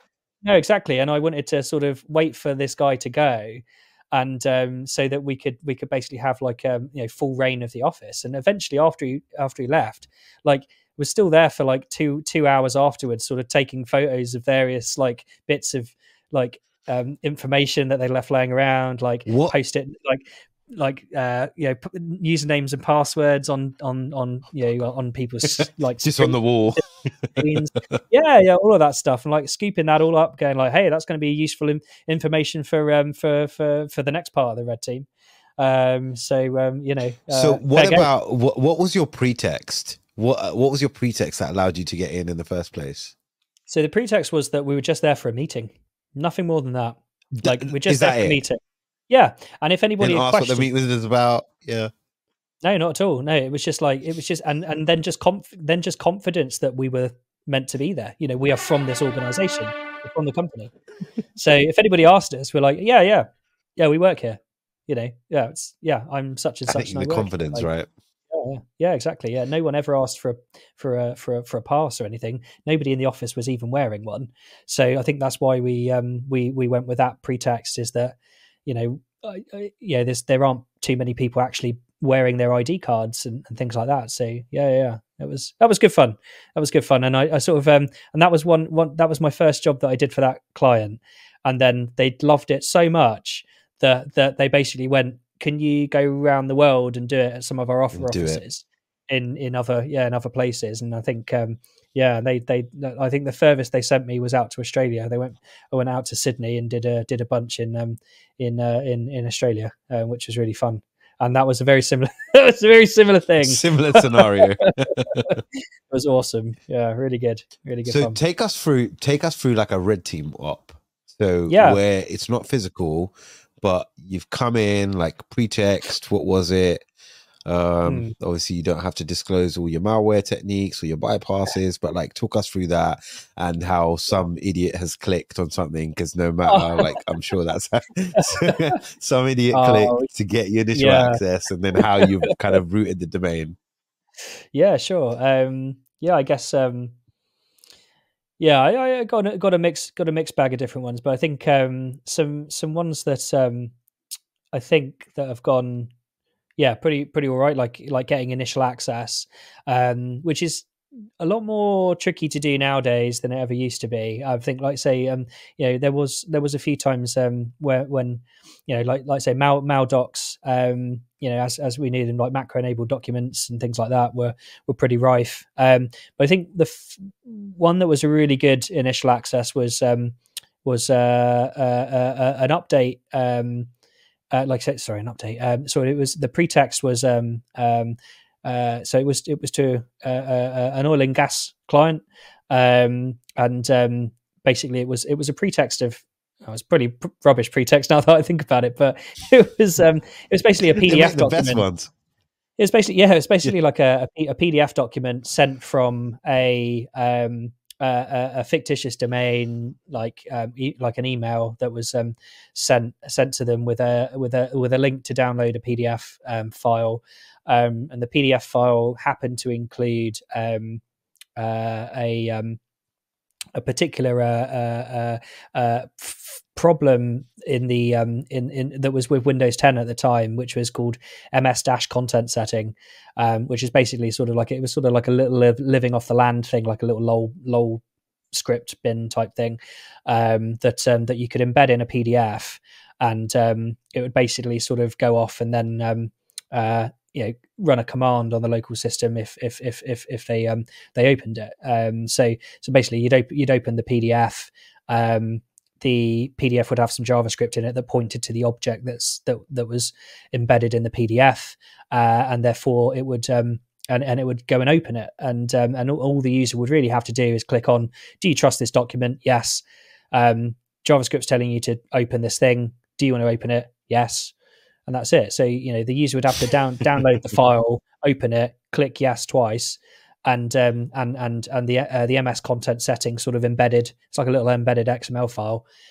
Would take care of the rest, and basically then that would trigger off a download on a separate process to download another file, and then load in at the time it was sort of a reflected DLL that was loaded, and basically call back using a C2 implant framework shellcode, and hopefully phone home, and it did. That was a really cool one. You're like, woo! Yeah. Oh my god. That's a great sound. So from there, from really cool. from initial access then onwards, was it pretty straightforward? Relatively, yeah. And I think at the time it was try and get off the box as fast as possible, because I think the interesting thing was the oil and gas client was also an Arabic speaking organization. So once the click had happened and the beacon had come back, I mean, like I said, the PDF file had Arabic writing in it, and again, that's the power of using a consultancy firm, and now probably the power of AI or something like that nowadays. But at the time, it's like you could ring up the guys in like our team in Saudi Arabia and go, "Hey, would you mind translating this from English to Arabic for me, please, so it's believable when we send it to your customer?" And they did. They were all down for it. So we'd have like Arabic and English together, so obviously it was like super believable to the people who downloaded it and ran it, right? So it was pretty cool. So as soon as we did that, it was like, I think at the time it was very much focused on I think we did some enumeration on the box, and like it had like loads of security software installed, and including like an early EDR agent, and like for a big name vendor. And we're looking at that going like, oh, we think we've been spotted already, and but nothing's happened, and our beacon is still running. So I think we're okay. Like as long as they must have had multiple technology stacks in play. I think it was sort of like an all the gear but no idea. It's sort of like hella security software. Oh my god, I love that. All the gear, no idea. Like RedTeam Raw. Loads of security software, but it didn't seem to be doing anything. So, and certainly nobody was looking at it. We moved off the box and started to persist. Like the best way to do that was to further our access into the environment. I think it was a case of sort of finding things on file shares and maybe some like legacy vulnerabilities in some systems.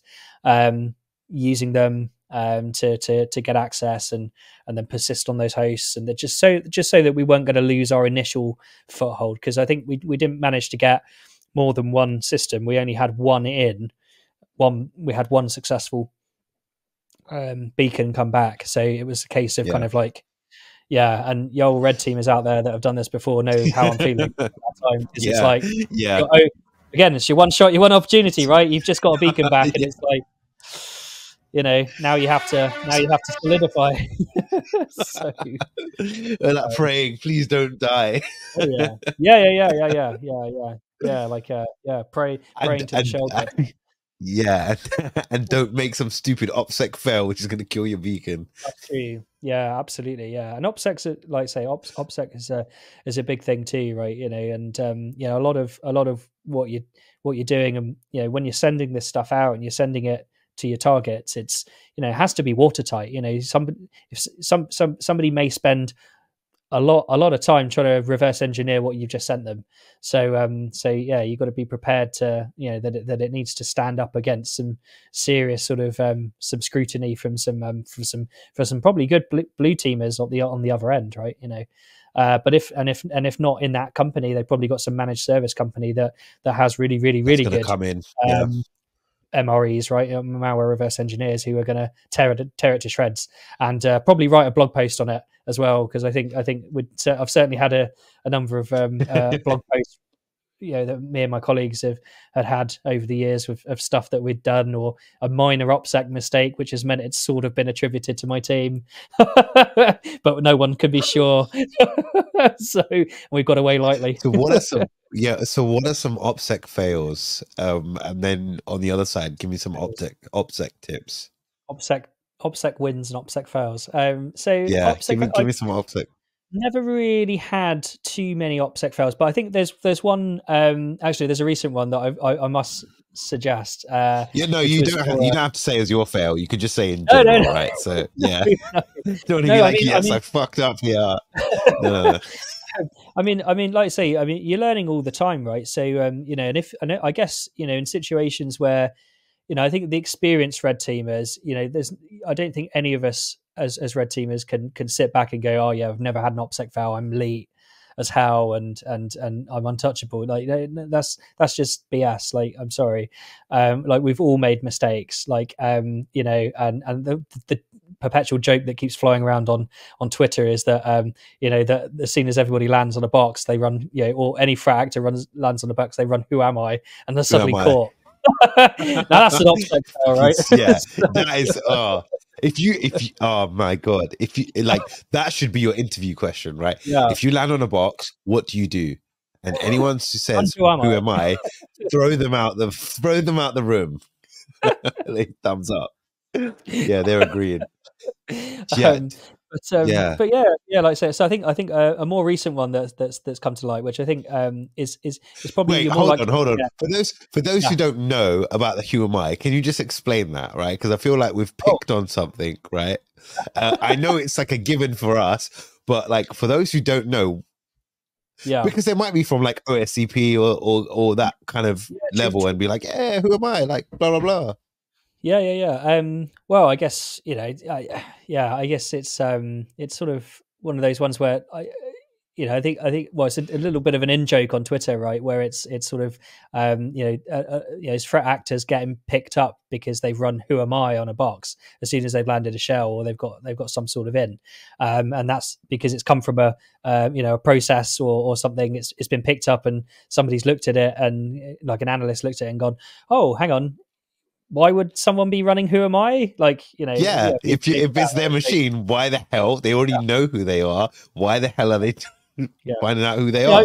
I would have totally done that. Well, sometimes you would, right? Because if you've landed a shell on somebody's box, you might be in a situation where hey, what user am I? I don't know, but so like, no, but for a genuine usage, you wouldn't, right? So that's why it's the giveaway. That's Yeah, absolutely. But but most CT frameworks, right, will, as soon as they call you back, they've already gone and done a call, like done an API call to work out who they are, and they've brought it back and are telling you and that. So, but like I say, I think there's some detection techniques around typing "Who am I" into a shell and then pressing enter. So it's sort of that's why there's a joke about it, right?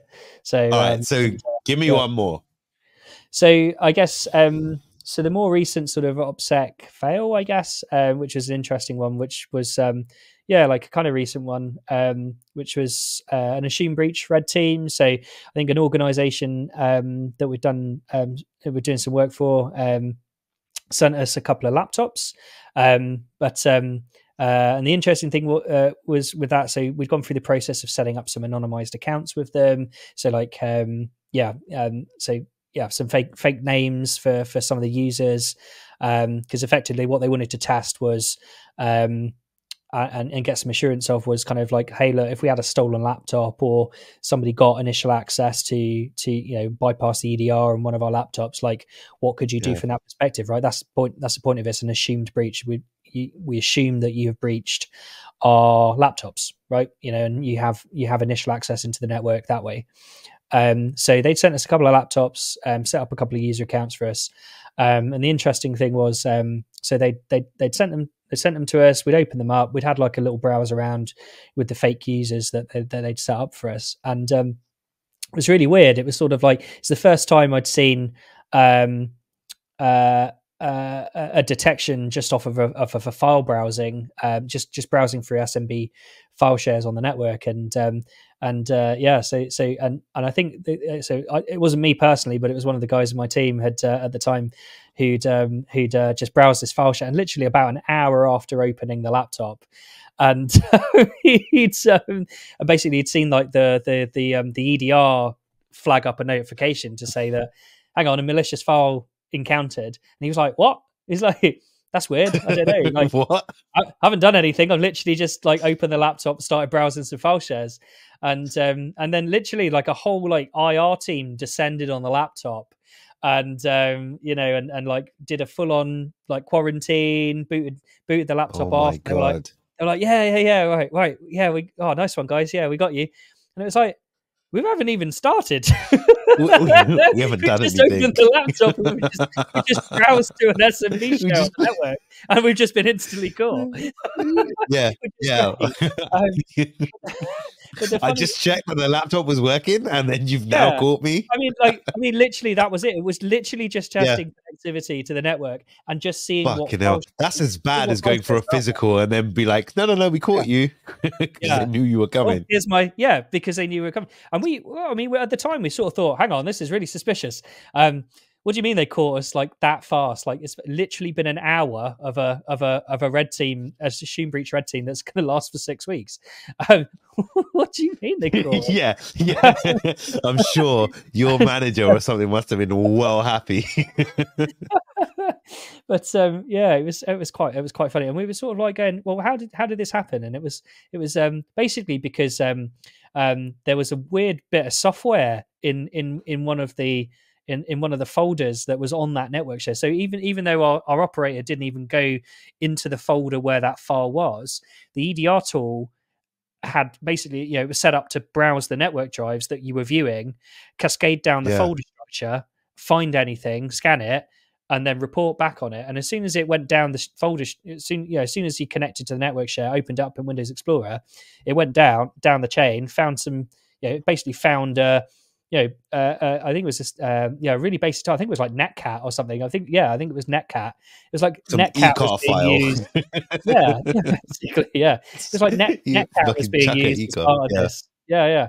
And it was like a bit of random software, and the guy come and then once like the blue team had like sort of told us about that, it was like, oh, that's really interesting. Like, and they had a whole sort of, they knew about this. They knew there were some detections on it because it had happened before, kind of thing. But the investigation process was really cool. Like, it was sort of like they sort of went back through like who owns the devices, who owns the accounts. Okay, the accounts look a bit weird, like they've just been set up in the last sort of few weeks. And the laptops, like they're like, oh well, the laptops, like they aren't assigned to any particular people. They were assigned to these like weird users that were set up 2 weeks ago. So instantly, I think maybe the blue team were going like, this looks suspicious. This looks like normal. odd. Yeah, this isn't like a normal user. Like, the users don't have like day profiles or something. Like, they haven't been onboarded as like real people in the company, which is like really easy to spot for a blue team. It's like, how to test if a red team's happening. It's like, well, has the user got a HR record? Yeah. Like, how when do they join the firm?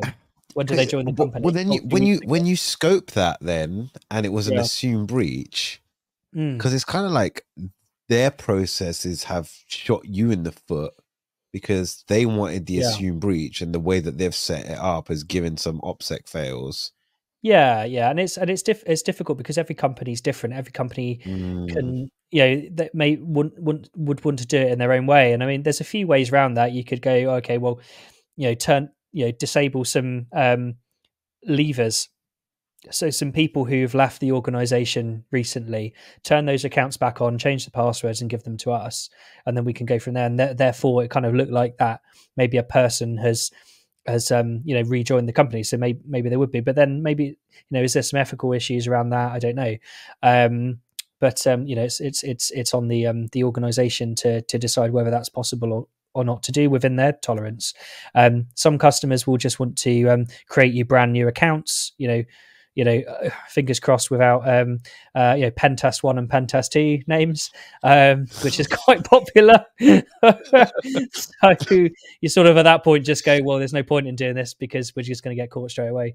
But I was so impressed with the company's response. Like, their blue team did a really good deep dive. So they went back through. They were like, "This is suspicious," and then they looked at how the laptops were sent, and they'd been posted to our organization, and basically had the name, like the who's it for name. It's for this guy, and they looked him up on LinkedIn, saw that he was a hacker. And like, right, basically went, you guys have been caught. Game over. Game over. Oh, that is epic.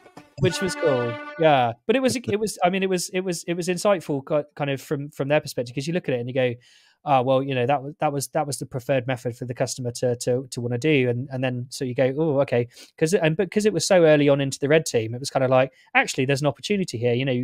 We could pause it, do a tactical pause, reset the whole machine breach part, come back in maybe 3 or 4 weeks time when the SOC thinks, we got those red teamers, and then basically sort of spin it up again and go and try it again. And that's what we did. We basically, because it was like we just got the laptops, just turned them on, just started browsing. We sort of paused the exercise, went, oh, well done, blue team, great, well done. You caught it on this occasion, nice one. And then we came back in 4 weeks later, and then they didn't see that coming. So until the very end. So but again, it was like a good example, I think, of working towards a common goal. It's not like because it's red versus blue, but it's not like, oh, I'm better than you. It's like we're learning all the time. Red teamers learn as much as blue teamers, right? And I think if you've got like experience of both sides of the coin, I think you can appreciate that more. If you've been on the blue side, or if you've been in-house as a security engineer or something like that, or a security architect or something, maybe, or as a sysadmin where you've had to be part of the defensive team, or you've had to remediate the issues after a pen test or something like that, and then I think that gives you so much more I guess sympathy, kind of. I don't know if it's sympathy, but you more common ground, I'd say, with blue teamers. So you can sort of great. It's obviously the red team's goal to achieve all the objectives and do a really great job and find all the holes, and well, as many holes as possible to the targets. But ultimately, like I say, it's like what we were saying earlier. It's what value are the blue team getting out of it? If it's just great. From that situation, I know that they did a really good job in finding Netcat, someone browsing to Netcat on a file share. But on the flip side, it was actually, as you unpeeled the layers and we came back and did it again, I think they got a lot more value, because in some situations, some customers might have just gone, right, great, that's fine, thanks, we kicked you out, and we've proved we can defend against you. But I think with the customer that we were working with, they saw that from that side too, that they actually wanted to get a lot more value out of it, and wanted to try it another way. So there was still money left in the budget, 6 weeks worth of budget minus 1 hour to do it. That's really good. Yeah, so that's really good. So the way that I've been told about Red Team, and the way that we kind of position it mentally, is we're Rocky Balboa's trainer, right? We're preparing Rocky to go into the fight. We're not actually fighting the organization. We're not, trying to wreck them. We're trying to prepare them when they do get into that. So absolutely. Everything that we do improves their defensive and their posture, so that when they do, because it's not if it's now when they do face an issue, they are prepared and they're ready to respond. Yeah, And we've tested that response, and they have absolutely. learned Yeah. from the things that we've taught them, so that it's like second nature. It's already Yeah. built into their memory. Yep, exactly. And I think you know, that really is the true value of what red teaming is, because ultimately, yeah, like I say, customers are paying for that as a service. You know, they're not just paying for you to just get in and prove you could get in. It's like, oh great, we got in. Right, okay. Well, what's Yeah. new? Yeah. Just like, Yeah. what didn't we probably already know? Like, Yeah, we already know that. yeah. Cool. But like I say, it is very much on the, you know, it's very much for like, you know, what knowledge can you bring to the blue team, and you know, how can you help them, you know, be a better defender, as much as you know, because yeah, like I say, it's exactly what you said. We're Rocky Balboa's trainer. You know, we're not fighting the real fight. We're fighting the you know, the training. We're fighting the friendlies. What is it that you do to keep yourself OPSEC online then? So if you're talking about just generic OPSEC online, Yeah. right? How do you, I know we're going on a tangent. As a layman, just yeah, uh, like as someone just coming yeah. in and be like, oh, I just want to make sure that I want to keep my privacy down, or like, Yeah. you know, I don't want I'm not the right stalkers person after to me.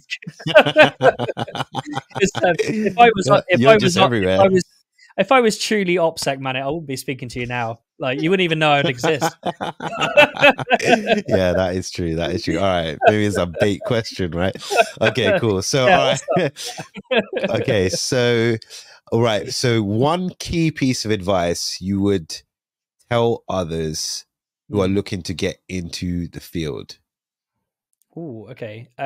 So my key piece of advice. So don't build skill. Don't chase the certs. So that would be my key takeaway. Is like I say, like that. and I think maybe that's something that's discussed a lot is like certs. But actually, there's so much value in actually just being good at the technologies that you're using on a day-to-day basis, or that you're planning to, you know, hack, right? There you go. Boom. Right. That would be my Bombshell. advice. Mic drop. Yeah, That is yeah, sick. I like that. I like that. Okay, so speed round for you. Best cool. programming resource. It can be a book Best or a course. Oh, Yeah. GitHub. ChatGPT. It was that one, not the sad one. Yeah. I like that one though. That's good. Yeah. All right. Yeah. Best red. I like that ChatGPT, right? Ah, All right. Best red team resource, and you cannot use ChatGPT. best red team resource. Oh, it's got to be Red Team Yeah. Raw. Oh, that's it. I love that. Favorite C2. Genuinely. Favorite C2. It's got to be like I. That's a tough one. That's a tough one, Oh, I'll man. put Why'd you on you the do this? spot now. Favorite C2. I'm gonna say. Well, my favorite is Cobalt Strike. Right, that's my favorite. It's old school. Yeah. Love it. Yeah. Can't deny. But what's my current favorite? It's probably Slither. I'd say. Really? Current, Okay, current that's interesting. favorite C2. Yeah. Just because there's a lot Is of that development. just as like a stage one, or what? Is that just No, getting in, no, or just... stage as a stage 2 C2, but I'd use I'd probably use something custom if I really wanted to have Yeah, something interesting, build something custom. Like, learn right. there's some courses out there. Go learn how to do it, go experiment, go build your own. That's the best. Yeah, to be That's the honest, best quick resource. plug, like Rustermouse has got a Yeah. nice development course. Create your own Okay. C2. Yeah. Nice. And Okay, cool. Sector 7 Maldev courses, Maldev Yeah. Academy, I know is coming through as well. I know that's getting a bit of hype recently. I guess, it's not all about the C2 though. I mean, C2 is good. Just learn the techniques that are being embedded in the C2 frameworks, like that's, Yeah. and there's like little bits coming out. Like, I think some of the more interesting stuff I'm seeing coming out now is like all this like ETW patching and disabling the telemetry of EDRs in like in runtime. So it's like, you'll get a priv ask on a system, and then patch out the function that that the EDR uses to talk back home, right? So you effectively blind an EDR on the box, leave it running. Like, that's awesome. I think that's really cool. Yeah. And there's a couple of C2 authors out there, you know who you are, who have that embedded into their products already, right? The commercially licensed ones. So there are some. I know that there's a lot out there in the open source space as well. That's coming out, some techniques that people are pushing and stuff like that. I do spreadsheets nowadays and PowerPoint. Yeah. I don't know as much technical as I used to. Yeah. Quite a few people have moved on to Mythic as well. Mythic's I think that's awesome. just compatibility. Mythic's really cool. Yeah, compatibility. Like, say it's Windows, Linux, Mac. I think that goes a long way, especially if you've got, like, say, variety of targets. So if you know that your organization has they use Macs, they use Windows devices, then maybe something a little bit more flexible that works for both is useful, right? Rather than trying to learn two separate tools, right? At the end of the day, you would, as an operator, you want flexibility, right? You don't want to have to keep freaking learning a whole new framework and a whole new language just because that targets one system, the other one targets the other system. It's just be efficient. Be efficient. To be honest, like, one of the other courses I was just thinking about as well, MGeeky. So Marouche, he's got a really good initial access course. I took that in ZeefCon. It is amazing. I think maybe I'll get him on next time. And I'm yet to honestly, maybe I'll do a review actually, because I think he's got some really cool stuff. Or just get him on just maybe podcast. Get him on and be like, hey, like, talk through it, man. Yeah. Cool. Yeah. Favorite phishing pretext? Job adverts. So responding to a job advert. So I think that's got to be a really good one. Yeah. Okay. Most influential person. There's a lot. There's so many. If you had to pick one, it could be anyone. Music industry, music industry. No, it could be anyone, right? So who is it that you're like, hey, like, gives me some. Oh, good lord! Wow. I'll keep it RedTeam related, right? So I think, massive shouts to FuzzySec. So because I did, like, that was probably, in terms of most inspirational person, I think he did, Ruben Boonen. I think he did some stuff, like, way back when, like the FuzzySec tutorials, like, that really helped me, like, get my head around sort of like Windows internals. And I'm going to say a second one as well, like Pavel Josifovich as well. Like, he's like the Windows internals guy. He has some really awesome courses, and I think so there's two influential people for me. I think I'm going to say that. Nice. Yeah, they're pretty awesome. And best networking conference. Best conference. It changes. I've all got a varying opinion of conferences, but the one I think deserves a shout out from last year, which was awesome, was SteelCon up in Sheffield. That was really good, and the guys and girls who put that on were brilliant. SteelCon, very good. I had a lot of fun. We'll have to put the link in the description for that one. Where do you hang out? If people want to reach out to you, where can I get in touch with you? Like, can we come stalk you at EP or something like that? Definitely not EP. Please don't hang around outside. Get security to deal with you. They're going to be there with their meeting, right? They're going to. I've got a meeting. Let me in. If anybody wants to at me, you can at me on LinkedIn. So it's just type my name into LinkedIn. It's pretty unique, so at me there. I'm always happy to give advice to people starting out, or like I say, people who are experienced in their careers and just want to switch things up a bit. I don't know. Yeah, absolutely. Yeah, I'm up for the chill.